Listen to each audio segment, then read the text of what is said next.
Assalamualaikum warahmatullahi wabarakatuh. Allahu Akbar, Allahu Akbar.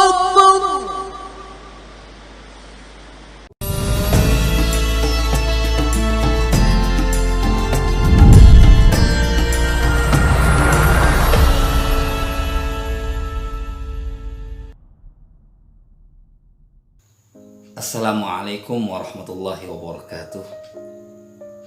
Alhamdulillah, wassalatu wassalamu ala rasulillah Sayyidina Muhammad ibn Abdullah wa ala alihi wa sahbihi wa mawala.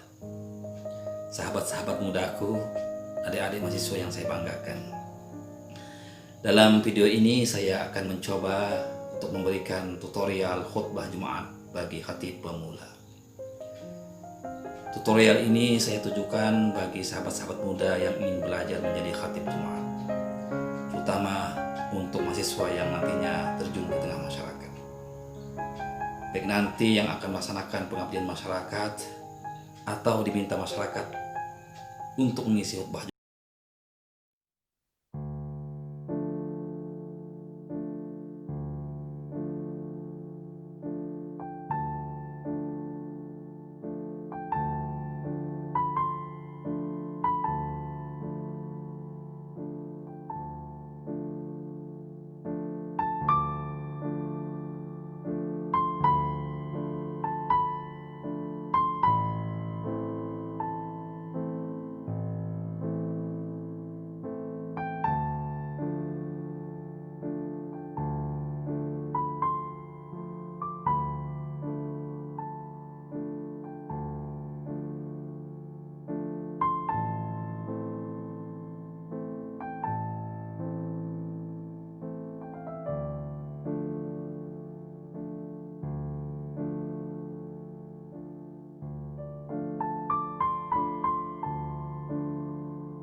Dilaksanakan pada waktunya, yakni setelah tergelincirnya matahari. Jika dilaksanakan sebelum waktunya, lalu dilaksanakan sholat Jumat pada waktunya, maka khutbahnya tidak sah. 5. Khatib disyaratkan mengeraskan suaranya pada kedua khutbah. Ulama Syafi'iyah mengatakan bahwa rukun-rukun khutbah, khatib disyaratkan mengeraskan suaranya. 6.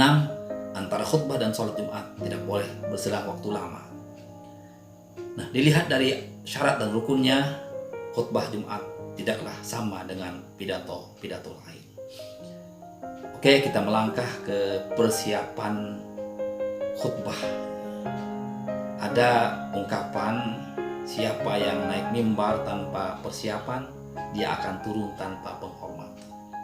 Jadi persiapan ini sangat diutamakan, sebab tanpa persiapan kita akan gagal dalam melaksanakan sesuatu, termasuk ya dalam hal ini berkhutbah. Apa saja persiapan khutbah itu? Persiapan khutbah itu ada 3. 1, persiapan materi. 2, persiapan fisik. Yang ketiga, persiapan mental. Persiapan materi yang pertama adalah membuat materi yang mudah dipahami jamaah, yang mudah dimengerti, jangan yang sulit dimengerti. Nah, sebagai referensi kita cari bahannya di kitab-kitab, buku-buku khutbah, ataupun dari Syekh Google, ya, tentunya yang bisa dipertanggungjawabkan. Jangan asal ambil, jangan asal comot. Susunlah materi khutbah dengan bahasa yang efektif, sesuai dengan kemampuan pemahaman pendengar. Khatibun nas ala qadri ukulihim. Berbicara kepada orang lain sesuai dengan kemampuan berpikirnya. Jadi ada istilah, jangan tersenyum dengan orang buta. Artinya bagaimanapun manisnya senyum Anda, kalau yang Anda senyumi adalah orang buta, apalah artinya? Nah, dalam hal ini, bagaimanapun bagusnya isi materi yang Anda sampaikan, yang kita sampaikan, kalau tidak dipahami pendengar akan menjadi sia-sia. Menyusun teks khutbah, kita mulai dari kerangkanya, jangan sampai rukun khutbahnya ketinggalan, yakni hamdalah, sholawat, wasiat, takwa, ayat dan doa. Kemudian setelah kerangka dibuat, tulis materi khutbah selengkapnya dengan anggapan. Tulisan inilah yang akan disajikan secara utuh di hadapan jamaah. Kemudian mulailah kita latihan dan kita baca berulang-ulang supaya lancar dalam pengucapannya. Sini saya juga akan memberikan contoh teks khutbah, kerangka teks khutbah, mulai dari hamdalah dan sholawat sampai ke penutup khutbah kedua. Oke, yang pertama contoh hamdalah dan sholawat. Alhamdulillah, alhamdulillahi nahmaduhu wa nasta'inuhu wa nastaghfiruh wa na'udzu billahi min syururi anfusina wa min sayyiati a'malina. May yahdihillahu fala mudilla lahu wa may yudlil fala hadiya lahu. Asyhadu an la ilaha illallah wahdahu la syarika lah wa asyhadu anna Muhammadan abduhu wa rasuluh la nabiyya ba'dah. Allahumma salli wa sallim ala sayyidina Muhammad wa ala alihi wa ashabihi wa mawala, amma ba'd. Kemudian ini contoh wasiat takwa. Faya ayyuhal muslimun usikum wa nafsi bi taqwallah faqad fazal muttaqun. Ittaqullaha haqqa tuqatih wa la tamutunna illa wa antum muslimun. Mari kita tingkatkan terus iman dan takwa kita. Kita laksanakan sekuat tenaga apa yang diperintahkan Allah dan menjauhi semampu mungkin apa yang dilarangnya. Nah, ini akhir khutbah pertama. Barakallahu li wa lakum fil Qur'anil azim wa nafa'ani wa iyyakum bima fihi minal ayati wa dzikril hakim wa taqabbala minni wa minkum tilawatah innahu huwas samiul alim. Aqulu qawli hadza wa astaghfirullahal azim li wa lakum wa lisairil muslimin wal muslimat wal mu'minina wal mu'minat fastaghfiruh innahu wal ghafurur rahim. Nah, ini contoh awal khutbah kedua. Alhamdulillahi ala ihsanihi wa syukru lahu ala taufiqihi wa imtinani. Asyhadu an la ilaha illallah wahdahu la syarika lah wa asyhadu anna sayyidina Muhammadan abduhu wa rasuluh ad-da'i ila ridwanih. Allahumma salli ala sayyidina Muhammad wa ala alihi wa ashabihi wa sallim tasliman katsira, amma ba'd. Wa ya ayuhan nas ittaqullaha fima amara wantahu amma naha wa'lamu anna allaha amarakum bi amrin ba'da fihi bi nafsihi wa thanna bi malaikatihi bi qudsihi wa qala ta'ala inna allaha wa malaikatahu yusalluna 'alan nabi ya ayyuhalladzina amanu sallu 'alaihi wa sallimu taslima.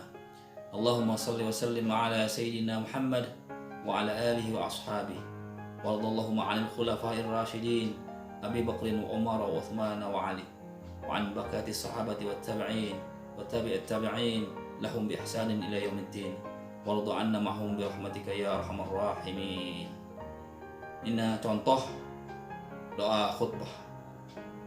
Allahumma ighfir lil mu'minina wal mu'minat wal muslimina wal muslimat al ahya'i minhum wal amwat. Allahumma izzil islam wal muslimin wa adhil syirka wal musyrikin wansur man nasrad din wakhzul man khayal al muslimin wa ali kalimatika ila yaumiddin. Allahumma irfa' 'anna al bala wal waba waz zalazil wa su'al fitan wal mihan ma dhahara minha wa ma batan an baladina Indonesia khassah wa sa'iril buldanil muslimin 'ammah ya rabbal alamin. Rabbana atina fid dunya hasanah wa fil akhirati hasanah wa qina 'adzaban nar. Ini penutup khutbah kedua. Ibadallah, innallaha ya'muru bil 'adli wal ihsan wa ita'i dzil qurba wa yanha 'anil fahsya'i wal munkari wal baghi ya'idzukum la'allakum tadhakkarun wa dzikrullahal 'azim yadhkurukum washkuruhu 'ala ni'amihi yazidkum wa la dzikrullahi akbar wallahu ya'lamu ma tasna'un. Aqimus shalah. Tadi sudah contohnya, kemudian kita melangkah ke persiapan fisiknya. Jadi setelah kita membahas persiapan materi, kita lanjutkan ke persiapan fisik. Persiapan fisik adalah usaha yang dilakukan untuk menjaga kesehatan tubuh agar selalu berada dalam kondisi prima atau sehat. Persiapan ini memberikan pengaruh dan dampak yang sangat besar pada penampilan pribadi sewaktu menyampaikan khutbah di hadapan jamaah. Persiapan fisik ini jangan dianggap sepele, ya. Karena orang yang menganggap sepele sering mengalami kegagalan. Misalnya sebelum tampil khutbah banyak begadang atau memakan makanan yang bisa mengganggu tenggorokan. Lalu ketika tampil suaranya terganggu dan penampilannya loyo. Kalau kondisi kita dalam keadaan sehat, maka insya Allah khutbah kita akan lancar. Isi pikiran kita akan keluar dengan sistematis dan teratur. Ekspresi wajah, pandangan mata, suara akan serasi dengan apa yang akan kita sampaikan. Itulah tadi persiapan fisik. Ya, kita melangkah ke persiapan yang ketiga, yakni persiapan mental. Persiapan mental ini adalah usaha yang dilakukan untuk menimbulkan keberanian dan kepercayaan kepada diri sendiri, sehingga melahirkan perasaan mampu untuk berbicara di hadapan orang banyak. Biasanya orang yang tidak mempersiapkan mentalnya akan berakibat demam panggung. Dalam hal ini karena di atas mimbar, ya demam mimbar, ya. Kemudian biasanya orang cemas, pucat, ragu-ragu, mata kabur, kehilangan materi, bahkan kehilangan suara. Apa langkah persiapan mental? Ya, banyak berdoa, meningkatkan akhlak atau moral. Biasanya ketika kita merasa kelakuan kita kurang baik, ya, merasa kurang pede untuk memberikan nasihat kepada orang lain, maka ya tingkatkanlah akhlak dan moral kita. Ya. Insya Allah kita akan sedikit pede, ya, percaya diri. Kemudian melakukanlah dialog dengan diri sendiri. Ya. Orang lain bisa, kenapa kita tidak bisa? Ya. Padahal wajah tidak jauh beda, ya, fisik tidak jauh beda. Orang lain bisa, kenapa kita tidak bisa? Orang lain tidak bisa, kita harus bisa. Sampailah kita pada tahap penyampaian khutbah. Ini tahap inti. Sebelum kita naik ke atas mimbar, kita merasa cemas dan kadang gemetaran. Itu biasa aja, wajar. Ya, apalagi kita pertama kali naik mimbar, ya, biasanya gugup, ya. Jadi itu wajar.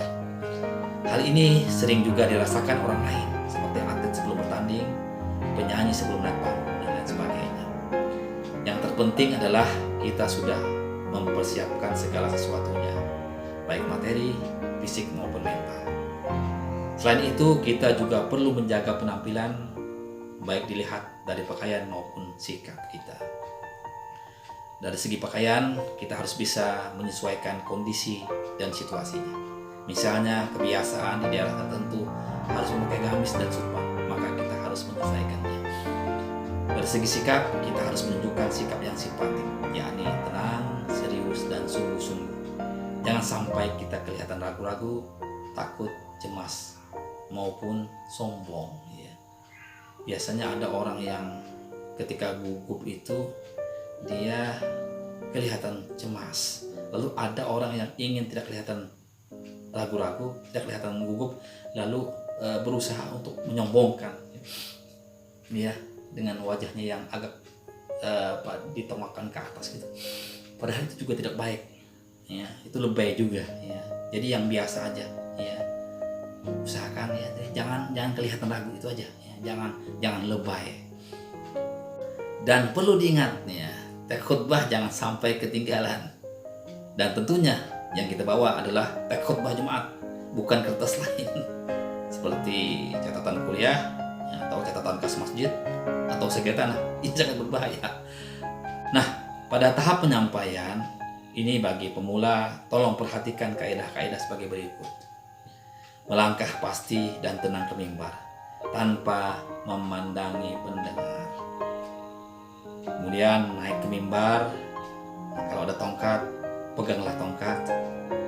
Naiknya jangan tergesa-gesa, santai aja. Dan juga jangan seperti langkah tentara baris berbaris, ya. Itu lebay juga, ya. Nah, kalau mimbarnya berupa podium, itu jangan bersandar, dada Anda jangan bersandar ke podium. Hati-hati, ya. Sebab kalau dada Anda tersandar di podium,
tidak datar atau tidak tinggi terus-menerus, tidak monoton. Selanjutnya kita juga harus mengatur tempo. Dalam memberikan khutbah, seorang khatib hendaknya mengatur tempo khutbah sehingga antara kalimat yang satu dan kalimat berikutnya diberikan jarak. Dari sini seorang khatib tidak berkhutbah terlalu cepat atau terlalu lambat. Kalau membaca teks, perhatikan tanda-tanda bacanya. Ada titik dan koma yang harus diperhatikan. Nah, kemudian kita beri tekanan. Dalam khutbah seringkali ada kalimat-kalimat yang amat penting untuk dipertegas kepada pendengar. Kalimat itu harus diberi penekanan dengan cara mengulang-ulang atau memperjelas, memudahkan pemahaman dan meningkatkan daya tarik khutbah. Dan khutbah insya Allah akan lebih komunikatif. Nah, ini perlu diingat, ya. Khutbah jangan panjang, ya. Berkhutbahlah dengan singkat, padat dan suara yang lantang. Karena Rasulullah SAW la yutilul mau'izata yaumal jum'ah innama hiya kalimatun yasirat. Sesungguhnya Nabi SAW tidak pernah memanjangkan khutbahnya pada hari Jumat. Sesungguhnya khutbah itu hanya berisikan kalimat-kalimat yang mudah ditangkap. Hadis riwayat Abu Daud dari Jabir.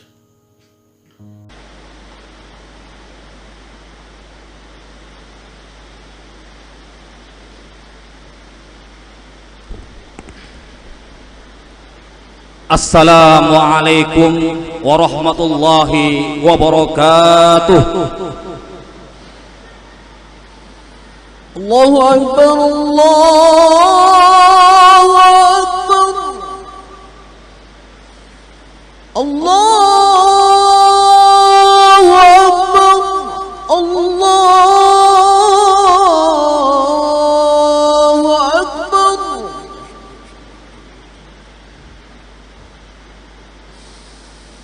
أشهد أن لا إله إلا الله.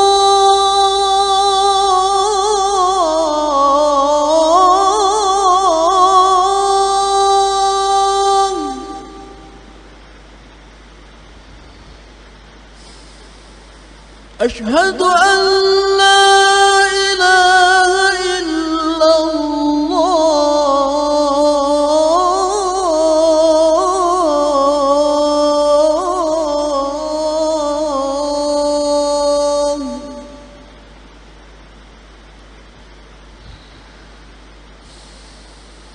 أشهد أن محمدا رسول الله.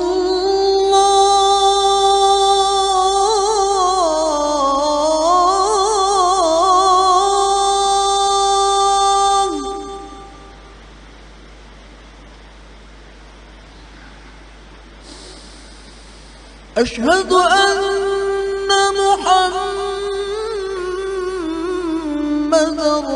رسول الله.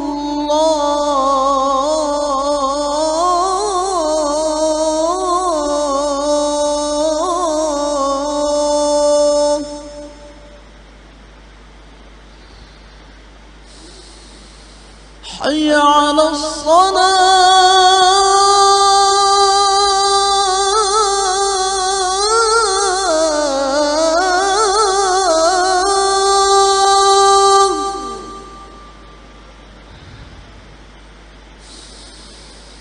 حي على الصلاة.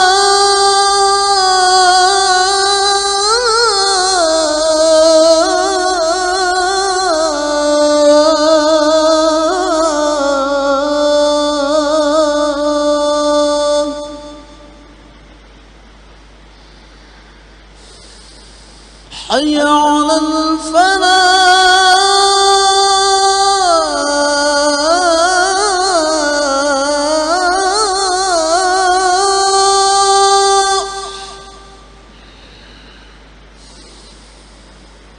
حي على الفلاح.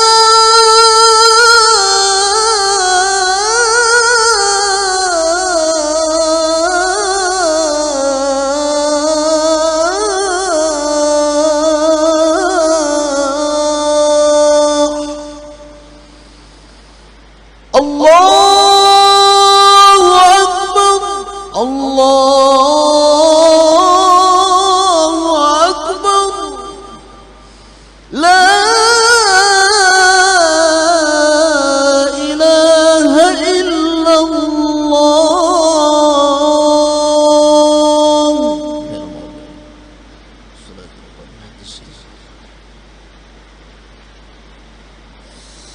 معاشر المسلمين رحمكم الله، عن أبي هريرة رضي الله عنه قال: قال رسول الله صلى الله عليه وسلم: إذا قلت لصاحبك يوم الجمعة أنصت والإمام يخطب فقد لغوت. وفي حديث آخر: ومن لغى فلا جمعة له. أنصتوا واستمعوا وأطيعوا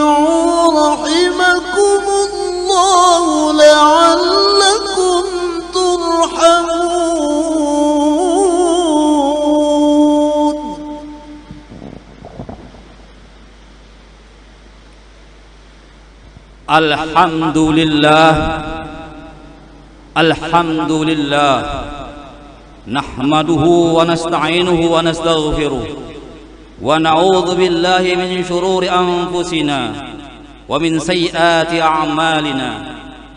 May yahdihillahu fala mudilla lahu wa may yudlil fala hadiya lahu. Ashhadu an la ilaha illallah wahdahu la syarika lah, wa ashhadu anna Muhammadan abduhu wa rasuluh la nabiyya ba'dah. Allahumma salli wa sallim ala sayyidina Muhammad wa ala alihi wa ashabihi wa mawalah. Amma ba'd. Fa ya ayyuhal muslimun, usikum wa nafsi bi taqwallah, faqad fazal muttaqun. Ittaqullaha haqqa tuqatih wa la tamutunna illa wa antum muslimun. Alhamdulillah, kita diberikan kesempatan lagi untuk melaksanakan perintah Allah di hari Jumat yang mubarak ini. Dan hari ini adalah Jumat kedua kita di tahun 2020 Masehi. Jumat demi Jumat berlalu, seiring itu pula khutbah demi khutbah kita dengarkan dan menyirami sejenak hati yang penuh ketundukan dan mengharapkan keridhaan Allah. Kesadaran kemudian muncul dengan tekad untuk menjadi hamba Allah yang taat. Namun kadangkala dengan rutinitas duniawi yang kembali mengisi hari-hari kita, kesadaran itu kembali tumpul bahkan luntur. Oleh sebab itulah, mari kita sama-sama berupaya secara sungguh-sungguh memperbaharui keimanan dan ketakwaan kita kepada Allah, memperbaharui kembali komitmen kita kepada Allah untuk selalu menjalankan perintahnya dan menjauhi semua larangannya. Jamaah Jumat rahimakumullah, sebagai hamba Allah ada banyak kebaikan-kebaikan yang dapat kita lakukan dalam keseharian kita. Ada yang statusnya wajib, sunnah, ataupun yang statusnya boleh dilakukan, atau yang biasa dikenal dengan istilah mubah. Perkara-perkara yang wajib merupakan sebuah keharusan. Amalan-amalan yang sunnah merupakan pelengkap. Perbuatan yang mubah adalah penghias kehidupan manusia. Ketiga hal tersebut mencakup perkara-perkara yang sifatnya berhubungan dengan Allah, hablum minallah, ataupun sifatnya yang berhubungan dengan manusia, hablum minan nas. Tapi apapun statusnya, dianggap kecil atau besar yang kita lakukan, yang terpenting adalah kita telah melakukan kebaikan. Allah Subhanahu wa taala berfirman dalam Al-Qur'an surah Az-Zalzalah ayat 7 dan 8. A'udzubillahi minasyaitonir rajim. Faman ya'mal mithqala dzarratin khairan yarah wa may ya'mal mithqala dzarratin syarran yarah. Barang siapa yang berbuat kebaikan seberat zarrah pun, niscaya dia akan melihat balasannya. Dan barang siapa yang mengerjakan keburukan seberat zarrah, niscaya ia akan melihat balasannya pula. Zarrah adalah bagian terkecil dari sesuatu yang di dalam ilmu fisika disebut atom. Allah Subhanahu wa taala menegaskan bahwa tak satu pun perbuatan manusia lepas dari perhatian dan pengawasan Allah Subhanahu wa taala, meski sekecil zarrah atau atom. Perbuatan baik, betapapun kecilnya, pasti akan mendapat balasan. Demikian juga perbuatan jahat pasti akan mendapat balasan. Balasan bisa diterima di dunia ini dan bisa pula di akhirat kelak.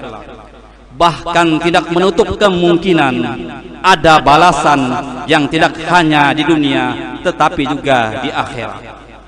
Jamaah Jumat rahimakumullah, jangan pernah kita meremehkan pekerjaan atau amalan-amalan yang dianggap kecil.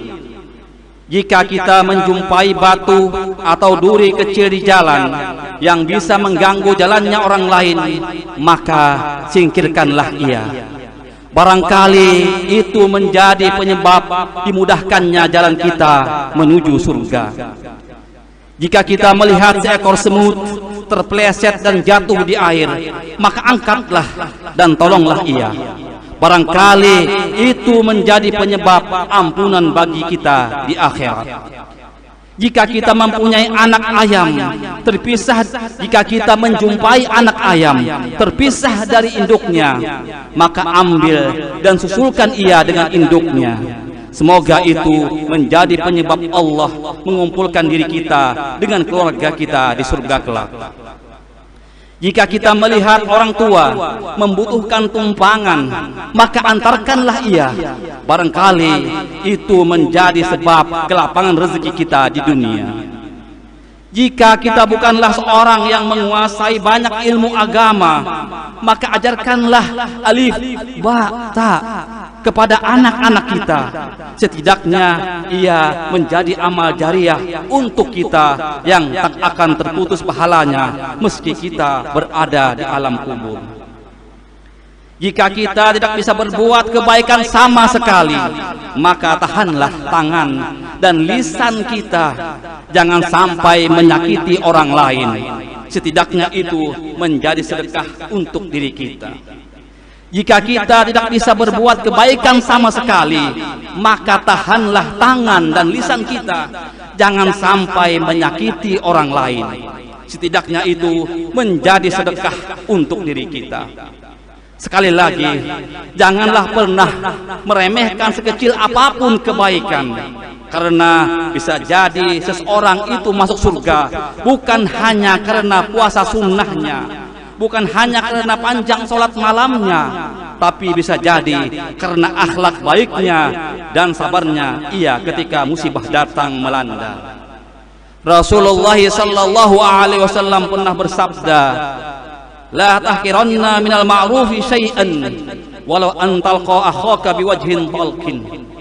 Jangan sekali-kali engkau meremehkan kebaikan sedikit pun, meskipun hanya sekedar senyuman yang kau berikan ketika engkau bertemu dengan saudaramu. Hadis riwayat Muslim. Jamaah Jumat rahimakumullah, oleh karena itu tahanlah hati kita dari meremehkan kebaikan sekecil apapun, dan tahanlah lisan kita, tangan kita dari berbuat maksiat sekecil apapun. Mari kita berbuat kebaikan meskipun kecil, karena kita tidak tahu amalan mana yang akan memudahkan kita menuju jalan surga.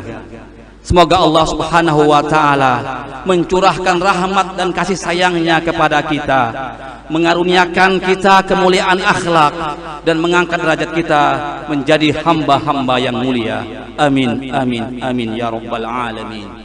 Alhamdulillah, wassalatu wassalamu ala rasulillah Sayyidina Muhammad ibn Abdullah wa ala alihi wa sahbihi wa man tabi'ahu dah. Amma ba'd, usikum wa nafsi bitaqwallah, wa idha quri'al Qur'an fastami'u lah wa ansitu la'allakum turhamun. A'udhu billahi minasyaitanir rajim. Bismillahirrahmanirrahim. فمن يعمل مثقال ذرة خيرا يره ومن يعمل مثقال ذرة شرا يره. بارك الله لي ولكم في القرآن العظيم ونفعني وإياكم بما فيه من الآيات وذكر الحكيم وتقبل مني ومنكم تلاوته إنه هو السميع العليم. أقول قولي هذا وأستغفر الله العظيم لي ولكم ولسائر المسلمين والمسلمات والمؤمنين والمؤمنات فاستغفروه إنه هو الغفور الرحيم. اللهم صل وسلم وزد وأنعم وتفضل وبارك بجلالك وكمالك على أشرف عبادك سيدنا ومولانا محمد صحابة رسول الله أجمعين. الحمد لله الذي أمرنا بالاتحاد والاعتصام بحبل الله المتين. أشهد أن لا إله إلا الله وحده لا شريك له، إياه نعبد وإياه نستعين. وأشهد أن محمدا عبده ورسوله المبعوث رحمة للعالمين. اللهم صل على سيدنا محمد وعلى آله وأصحابه أجمعين. عباد الله، اتقوا الله ما استطعتم وسارعوا إلى مغفرة رب العالمين. إن الله وملائكته يصلون على النبي، يا أيها الذين آمنوا صلوا عليه وسلموا تسليما. اللهم صل وسلم وبارك على سيدنا محمد وعلى آله وأصحابه وقرابته وأزواجه وذريته أجمعين. اللهم اغفر للمؤمنين والمؤمنات والمسلمين والمسلمات الأحياء منهم والأموات، إنك قريب مجيب الدعوات ويا قاضي الحاجات. ربنا ظلمنا أنفسنا وإن لم تغفر لنا وترحمنا لنكونن من الخاسرين. ربنا آتنا في الدنيا حسنة وفي الآخرة حسنة وقنا عذاب النار.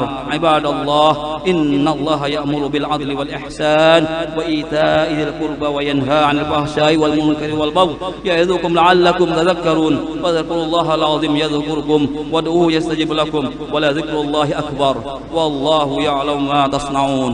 أقيموا الصلاة. الله أكبر الله. Nah, setelah khutbah selesai, ada langkah-langkah yang perlu diperhatikan ya sesudah khutbah itu. Jadi meskipun khutbah sudah berlangsung dengan baik menurut kita, bukan berarti tugas kita sudah selesai. Ada beberapa hal yang harus kita lakukan. Pertama, kita perlu cari informasi tentang respon jamaah terhadap isi khutbah dan cara penyampaian kita. Kita perlu masukan dan evaluasi. Tetapi hal ini harus dilakukan secara hati-hati, ya, sehati-hati mungkin agar tidak terkesan ya, kita mencari pujian. Kedua, mengevaluasi sendiri khutbah yang kita sudah sampaikan, misalnya dengan mendengarkan kembali rekaman khutbahnya. Bagi khotib pemula tentu saja harus banyak berlatih, baik sendiri atau bersama-sama. Untuk memudahkan mengeluarkan kata-kata yang baik, ya tentu harus memiliki banyak pembenaran kata-kata, dan hal ini juga dapat diperoleh baik melalui banyak membaca ataupun banyak mendengar khutbah orang lain. Demikian tutorial ini saya persembahkan, mudah-mudahan bisa bermanfaat bagi sahabat-sahabat mudaku, calon-calon khatib yang insya Allah akan menjadi khatib yang benar-benar inovatif dan kreatif. Barakallahu lana wa lakum. Wassalamualaikum warahmatullahi wabarakatuh.